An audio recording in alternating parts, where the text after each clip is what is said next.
Okay, in the last class we talked about frequency analysis and steady state analysis.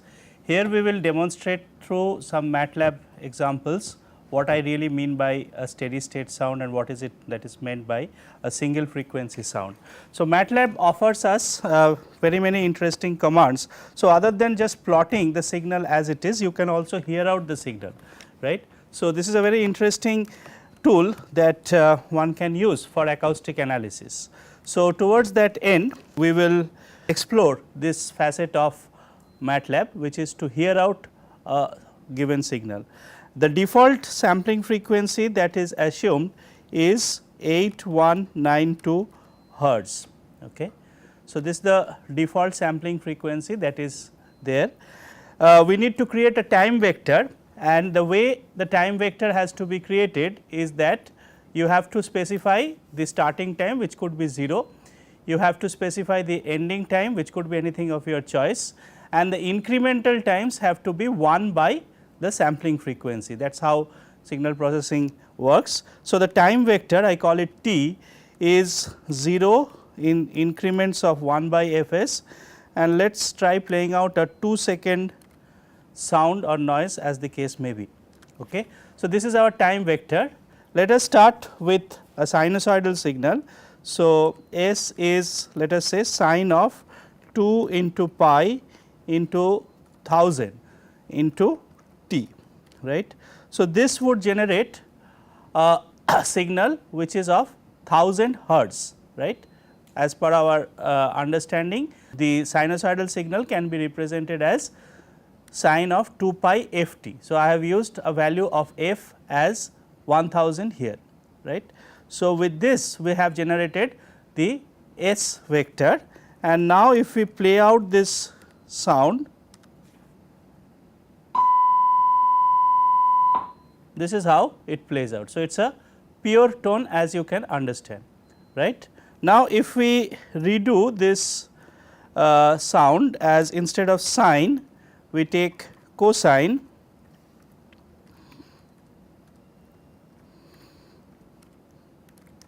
and again play out this sound,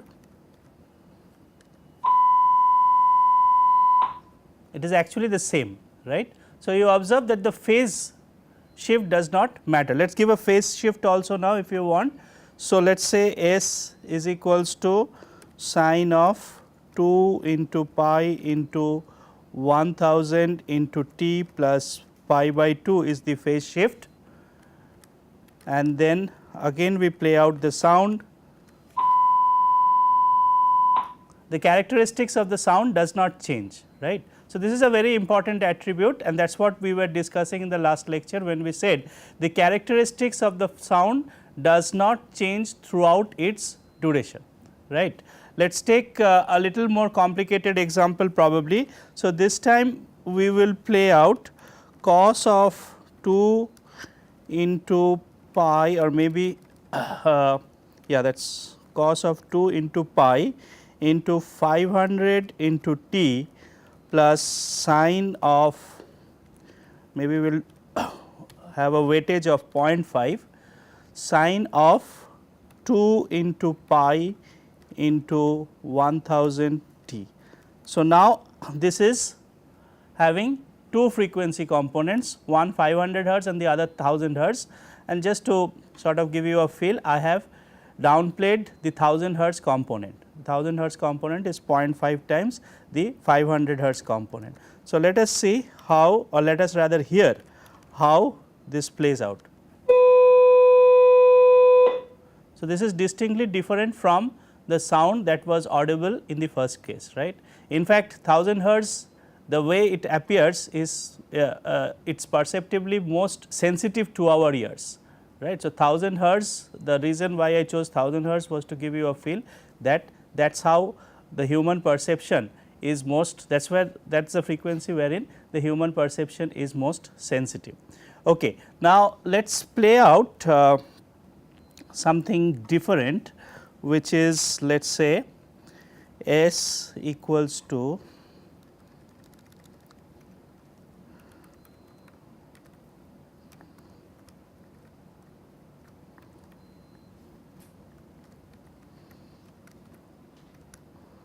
What would be this sound? Sorry, I first need to make a sine out of it. So, I have now kept a sinusoidal signal which is sine of 2 pi 100 into t square. So, basically I am having a frequency which is changing with time, right. So, let us see how this one plays out.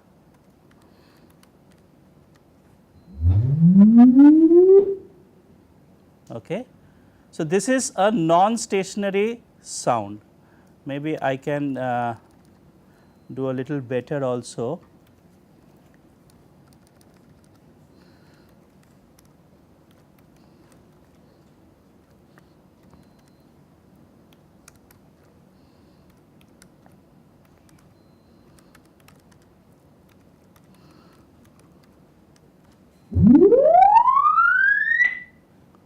So, you distinctly feel the sound characteristics is changing.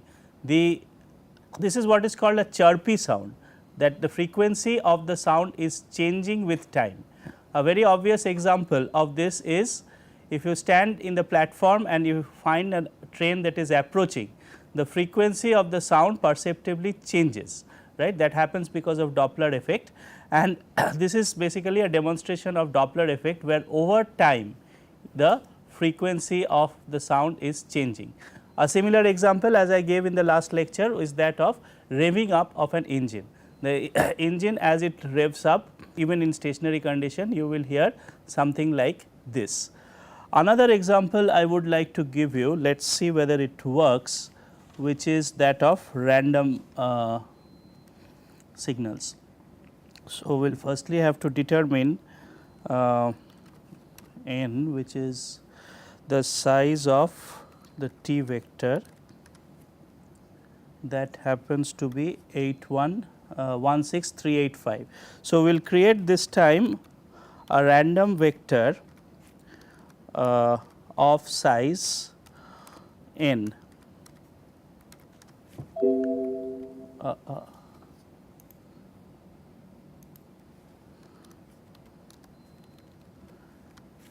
And then we could play this out. This sounds more like a machine noise, something is running, right. So, this is where all the components are present. In fact, this is a uniform random noise, this is not rand n. We could play out a different noise, but there are issues associated with this command. Maybe you can explore what would be the issue. So, this is like a machine noise that is playing. Typically, you would expect all the components will be there. This is also very typical of flow induced noise. What I can possibly do is I can play this with a lesser amplitude. So, you get to hear all of the components. Certain aspects of this sound reproduction is not correctly done because you are running it through the computer hardware, and depending upon how accurate this computer hardware is, there may be certain differences, but basically it gives you a feel that if you have a single frequency component, you hear a single frequency or a single pitch sound, whereas if you have a random noise of this kind, it is basically broadband, right. It has all the frequencies split into it, and therefore, you hear a completely different characteristics of sound. So, with that demonstration, let us get back to the lecture material. Okay. So, we will just quickly review the Fourier series issues, which hopefully you have learnt in your earlier courses also, but therefore, it is a quick review. So, what we are trying to do is that we are trying to break up any periodic signal in terms of summation of this form. We already have identified that each of these complex exponential forms are associated with a phasor. What we know for sure is each phasor is harmonic, and each harmonic component is a periodic component also. But what Fourier series gives us is that for every periodic signal with periodicity capital T, we could break up that periodic signal into sum of harmonic components, which is this, and xn are called the associated amplitudes, and xn can be determined through this formula, right. The derivation and the other issues associated with this formula, you can look up any book in engineering mathematics that will have this derivation. But you have to be careful in sort of using the engineering mathematics terminologies here, because usually at times in certain books you will find the Fourier series written in terms of sine and cos. We will not use the sine cos convention, we will rather use the complex exponential convention, and this is the form of Fourier series that we will be using it. Okay. So, what this tells us is that any periodic signal can be decomposed into sum of different phasors which are harmonics of each other. So, each of these components are having the associated rotational speed as n times 2 pi by t. So, the fundamental is 2 pi by t, that is the fundamental speed. The next value for n equals to 2, you will get the phasor to be rotating at twice the rotating speed of the fundamental phasor. For n equals to 3, it will rotate at thrice the rotating speed. So, all the frequencies, though different frequencies are present, they are related, they are interrelated in the form of integer multiple. There is a fundamental frequency, fundamental angular frequency, which is 2 pi by capital T being the periodicity of the signal that you are looking at, and all the other components are having an angular frequency which is integer multiple of this fundamental frequency. This is a very important attribute of periodic signal which is not there in aperiodic signal. So, periodic signal therefore have discrete frequency, there is nothing like a band of frequencies in periodic signal, it can only have a discrete frequency. Each of these components are what we discussed as phasor. So, each components of this Fourier series summation is a phasor. In practice, we do not really employ this integration formula, there are better signal processing algorithms to capture these Fourier coefficients. Both they are efficient as well as accurate, and they are known as fast Fourier transform algorithms or FFT algorithms. And the best part of these FFT analysis is that it can be implemented on a real time. As you are acquiring the signal, it can be implemented on a digital computer, it works on the discretized data, and you get the frequency related information associated with your signal. So, these aspects are more like a signal processing aspect, they are true not only for acoustic signals, but any kind of dynamic signals you will have the same issues getting repeated. So, we will not dwell into those aspects any further, but none the same we will talk about Fourier transform just to give you the opposite picture. So, Fourier series as we understood is applicable for periodic signal, but if you have an aperiodic signal, a signal which does not repeat ever, right. One example of it could be a Gaussian signal, a signal which is of the form of e to the power minus t square, it never repeats, right. So, therefore, in such cases you could not contemplate that there is a single periodicity, right. The periodicity basically goes towards infinity, and as such there are a continuum of frequencies that are present. Please contrast this situation with that of a periodic signal. In periodic signal you have discrete frequencies, the summation is infinite, but the fact that it is a summation and not an integral suggests that there are only contributions associated with these values of frequencies. For the other values of frequencies, the contribution is just not there. In signal processing books, another helpful way to sort of depict these two situations is this. So, if you have a periodic signal, it will repeat. So, the time signal will repeat after a certain duration. So, let us say this is the fundamental form and it keeps on repeating, right. So, the associated frequency, the fundamental frequency associated with this is going to be associated with this capital T time period. So, when you say omega equals to 2 pi by capital T, that is the fundamental, and then you have frequencies. So, this is the frequency axis now, both in the positive and the negative direction. So, you will have components associated with omega, 2 omega, 3 omega and so on, right. and on the other side also you will have components associated with minus omega, minus 2 omega and so on. So, this minus omega simply means that it rotates in the other direction, it does not rotate in counterclockwise direction, but it rotates in the clockwise direction, right. So, you will have contributions associated with each of these frequencies. So, we call this a line spectra, right. There are no contributions associated with any value of omega, this is better called as omega axis or the angular frequency axis. Okay. So, the picture in time relates to this picture in frequency domain, wherein you will have only contributions associated with discrete values of omega. No contributions are expected from any value of omega which lies in between omega and 2 omega, 2 omega and 3 omega and so on, right. Whereas, if you have an aperiodic signal,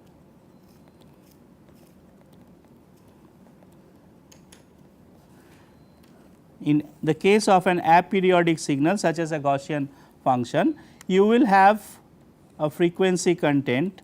So, this is time axis and this is angular frequency axis, you will have a frequency content which is actually spread all through. So, here I am not going to say that the frequencies are limited at omega, 2 omega, 3 omega, all the omegas are present, right. So, this is called a line spectra to make things very clear, right, whereas this is having a broadband spectra, right. So, aperiodic signals will have a broadband spectrum, and there are ways to determine these do this spectrum estimation, but we will not get into all that right now. But suffices to say that FFT can be employed to determine both the value of. So, what can be done using FFT is that you even for an aperiodic signal, if you are interested to find what is the value at certain discrete points on this spectrum, you can do that using FFT. There is way in which you can employ FFT to determine both the approximation to Fourier series as well as Fourier transform, right. But typically we will be interested in the line spectrum more than the broadband spectrum. Okay. Random noise is again another example where you do not expect a line spectra, because if there is a line spectra, that means it will repeat after a certain time interval capital T, but as per the very definition, if it is random it cannot repeat, right.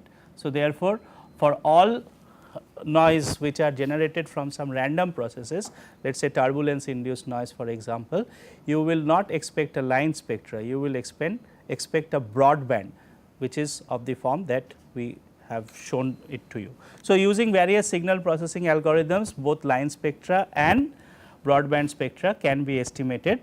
Those estimation techniques are beyond the scope of the current course. Okay. So, let us once more recapitulate therefore, what is the role of frequency in acoustics. As by now you would have been convinced that frequency is characterizing what is colloquially called as the pitch of the sound in acoustics, right. And if you observed when we did the demonstration for 500 hertz and 1000 hertz, the higher pitch refers to higher frequency, or typically the other way of remembering is that women have a higher pitched voice, right. Their frequency content is higher. Male voice, which is deeper and more resonant probably, will have a lower frequency content, will have a pitch which is low.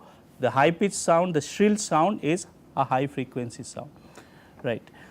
Now, as I said that machine noise mostly leads to a certain inherent frequency which is there due to the machine operations. So, let me just elaborate what I meant by this statement. So, suppose we are talking about an IC engine mechanism.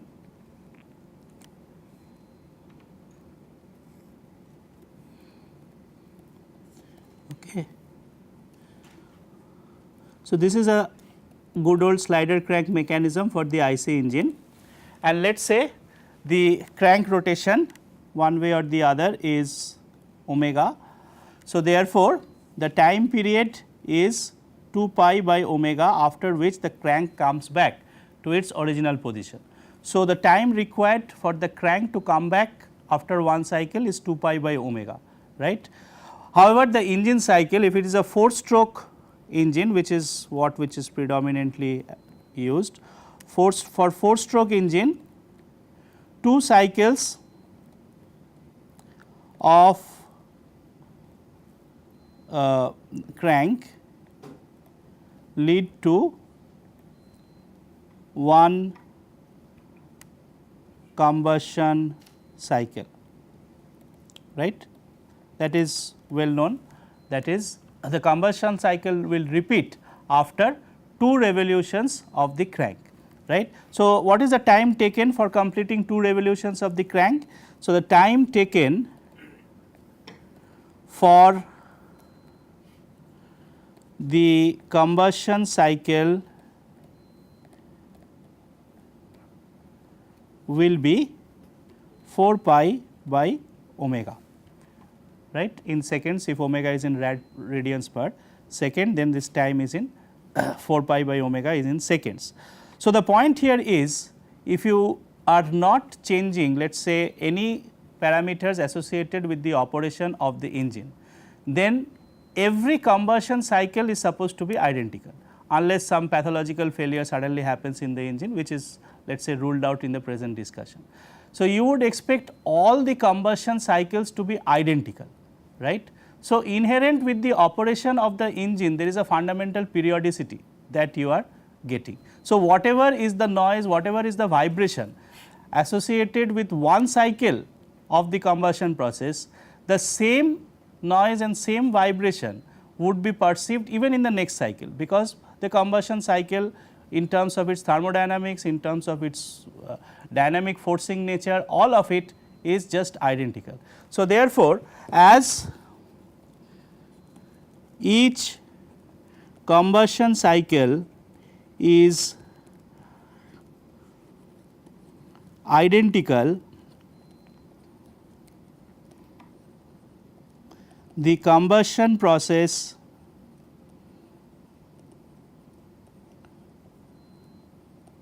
repeats after t equals to 4 pi by omega. So, anything which is caused due to the engine combustion, whether it is vibration, whether it is sound, whether it is anything, if you would like to, whether it is exhaust, anything which is fundamentally dependent on the combustion process of the engine will repeat after this value of time. So, any vibration data that you take at any point will repeat after this capital T time. The next instant will be just identical. I should have made it identical. So, it will have exactly the same features. Okay. So, I need not worry about the second cycle, whatever happens in the first cycle will keep happening in the first cycle. So, this leads me to believe that any sound or vibration signal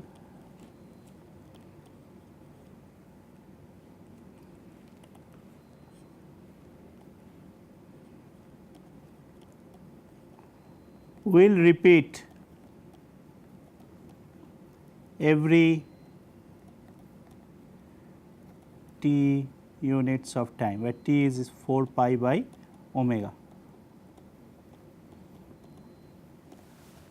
So, therefore, what are the frequencies associated with the sound and vibration that is generated by a 4-stroke engine?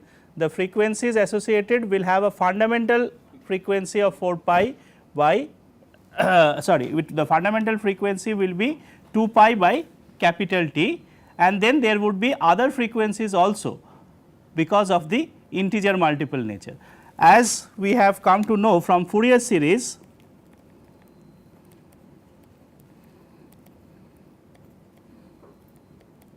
analysis. And why is Fourier series analysis applicable? Remember, Fourier series is applicable only for the case of periodic signal.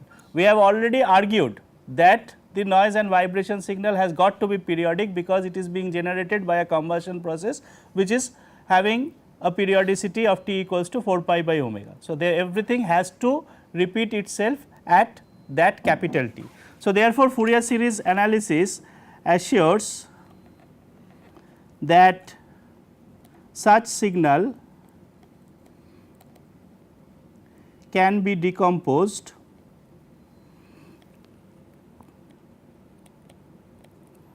into, so if you have this signal to be x of t, then this x of t could be written as x n e to the power I n 2 pi by capital T into t, right. So, the fundamental period is going to be omega equals to, or should I call this capital omega. So, therefore, the fundamental period or the fundamental frequency capital omega is equals to 2 pi by capital T. You will also have harmonics of these, because Fourier series tells you that this has got to be a summation from n equals to minus infinity to plus infinity, right. There is an infinite series summation which is possible, but in reality this infinite series is actually could be truncated to a finite number of terms. So, the point is this, that whatever x of t that you have recorded in time domain, okay, which hopefully repeats, okay, whatever x of t that you have generated in time domain, in frequency domain, angular frequency I will call it,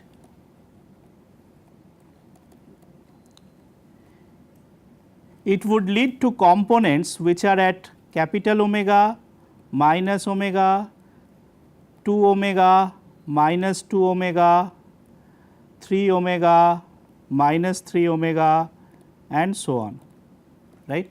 So, there will be components associated with each of these frequencies, and therefore, you get a line spectra, right. So, a line spectra will be obtained for any noise and vibration which is fundamentally originating because of the combustion process of the engine. But you must add a pinch of salt also to this analysis. Associated with the combustion process, there are some random effects also. Let us say there are some turbulences which occur in the flow processes that are happening. So, if it is because of some turbulence related issues, which is truly a random process, then those frequencies will spill over to the other frequencies, not necessarily confined to omega or its integer multiples.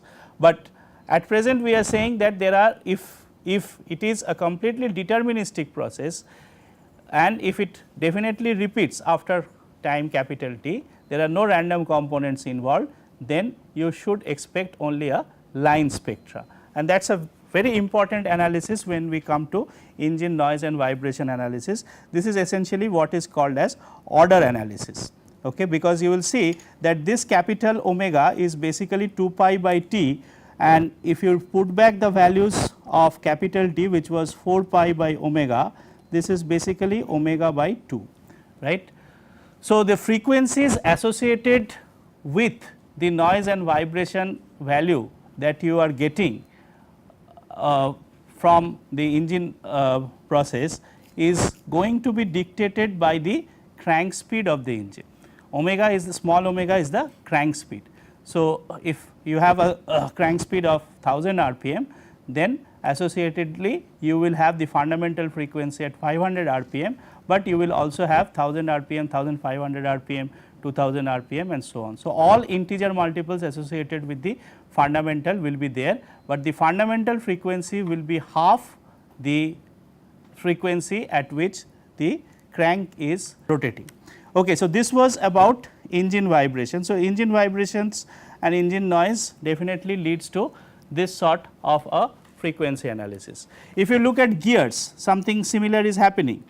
So, I will just draw a pair of gear tooth which is in mesh.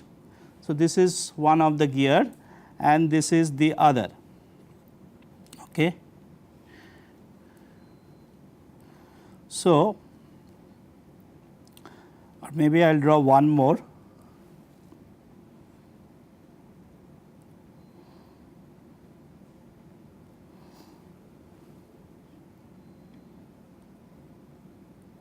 Okay. So, at this instant what is shown is one pair of gear tooth which is in engagement, which is what is shown here, right. So, associated with this pair of engagement there are certain force getting transmitted, there are certain vibrations that is happening, which is eventually conveyed to the gearbox, and that leads to vibration of the gearbox, which eventually leads to the acoustic emissions from the gearbox. But the point is, whatever is this force transmission and vibration transmission that is occurring between this pair of gear tooth, after a certain instant of time you will expect these two red pairs of gear tooth to be in contact, right. So, this entire process will repeat itself. In this instant, whatever is happening between the green tooth and the blue tooth is not sacrosanct between the green tooth and the blue tooth.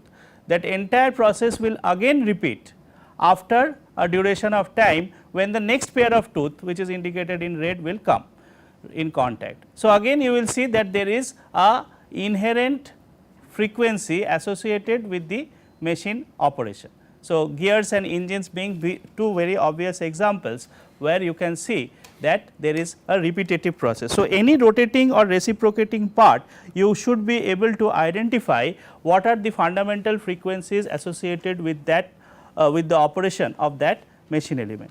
So, due to periodicities associated with the machine, which could be a rotor, which could be an internal combustion engine, which could be a gear, which could be a compressor, any unit will have this fundamental frequency, which is dictated by the basically the speed of operation of that machine.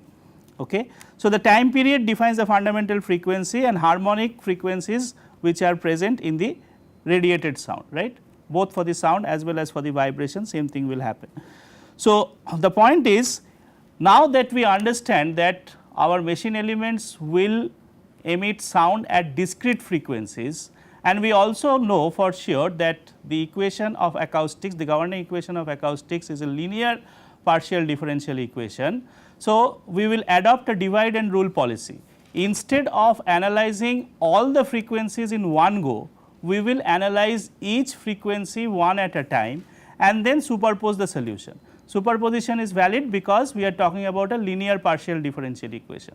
Because we are talking about a linear partial differential equation, and because we have the power of Fourier series behind us, and because we have seen that various different kinds of practical machines do lead to steady state noise, which in effect means that there are a summation possible of these frequency components. Instead of trying to analyze the entire summation in one go, what we will try and do is we will try to analyze each frequency at a time. If we are able to get the solution for one frequency, then the analysis boils down to the fact of just superposition of these results, right.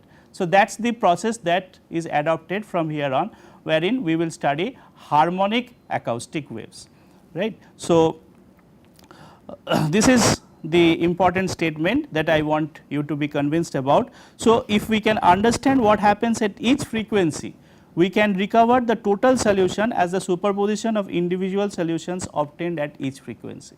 No need to understand the entire solution in one go, right. We understand that the solution will be made up in different frequency components.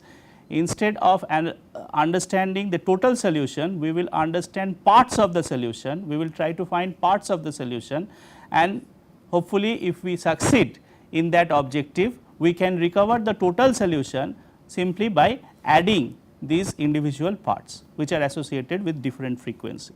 So, therefore, total sound can be easily added up knowing the sound at each frequency, and all this is applicable because it is a linear system that we are dealing with. Why it is a linear system? Because the governing equations are linear partial differential equation. Okay. So, with that background, we will get into the harmonic acoustic wave in a moment. Just before we depart to that part, as I said, stationary signal is defined as a signal wherein the characteristics does not change with time.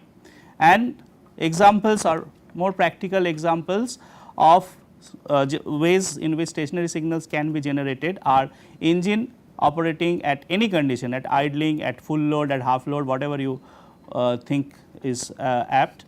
Similarly, a pump operating at given speed and load conditions, these are all stationary signals. Only if there is a certain change in the operating parameters of the machine, you will encounter a non-stationary type of signal.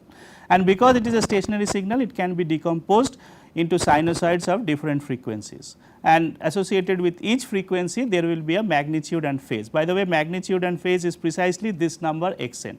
This x n happens to be a complex number in the way in which it is written here, because x t is real and you are multiplying a real number with a complex number and then integrating. So, x n will be a complex number. This is exactly the complex amplitude of the phasor that we have talked about. So, each fellow sitting here is a phasor, and instead of analyzing the sum of all phasors, we will analyze each phasor at a time and then we will superpose the solution. It is a very efficient method of dividing and ruling, right. So, that is the approach that we are going to follow. So, this is a simple illustration of a stationary signal. So, something which is not like a purely academic exercise. You can see here this pattern, this blue box which is covered in this blue box is repeating, right. So, this signal obviously comes without any noise. In practice, when you recover signals, there will be cable noise, which as I said is a random component. So, spilled over this actual signal, there will be some randomness, it will not look that clean, but none the same, if you can approximate that a certain pattern is repeating, you should be able to convince yourself that it is a stationary signal, and once you are dealing with stationary signal, you are very sure that frequency analysis techniques are applicable, and from there on you can shift from time to frequency domain analysis technique. As a counter example, a non-stationary signal is shown here. This is exactly the chirp signal. So, if you look here carefully, what happened in this early part of the time window, you see the frequency looks like a less here, or the time period is more, whereas in the later part of the time period of this time window, you see that the frequency is high and the time period is less. The time period associated with these repetitions have got condensed. So, this is exactly what I demonstrated as a chirpy signal in the case of MATLAB demonstration few minutes back. I demonstrated this to you. So, this is a non-stationary signal. So, this is something that we will not get into in this course, but at the same time I wish that you appreciate what are the limitations of the current assumption. You will not be able to analyze this signal using any FFT techniques or frequency domain techniques. Try doing Fourier transform of this and then inverting that Fourier transform, you will not be able to recover this signal. So, this is a very important concept, that not all signals can be Fourier transformed or should be Fourier transformed. I mean, there is nothing wrong if you try to do a Fourier transform of this, but the problem is the inverse Fourier transform of the Fourier transform signal will not give you this back, right. So, you would have lost the information forever. So, signature of this type of signal is in the fact that the character of the signal changes with time, and this happens when the engine is revving up. In the case of my voice, obviously I do not, since I am sounding different syllables and my phonetics is changing across the different words that I am speaking, it is obviously not the same. Whereas, if I whistle, it is a stationary signal, right. Music, speech, these are all non-stationary signals, and we are not going to get into these components in this course.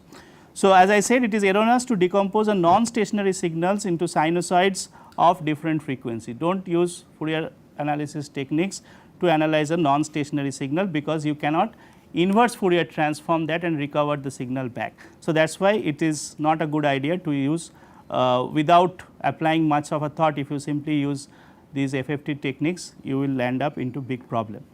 And there are specialized methods which are called short term Fourier transforms, wavelets, which are used for handling these kinds of signals, but as I said, we are not going to deal with this any further. Okay. So, the point here is that the signal has different frequency content at different intervals.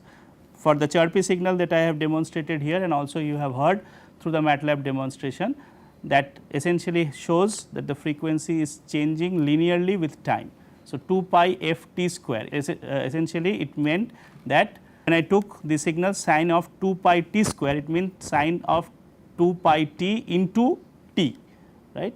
So, f basically was 2 pi t, right. So, therefore, f was changing linearly with time, that is why it was non-stationary. So, we are not going to deal with non-stationary signal anymore. In the next class, I think we can start with our more formal harmonic wave analysis. Thank you.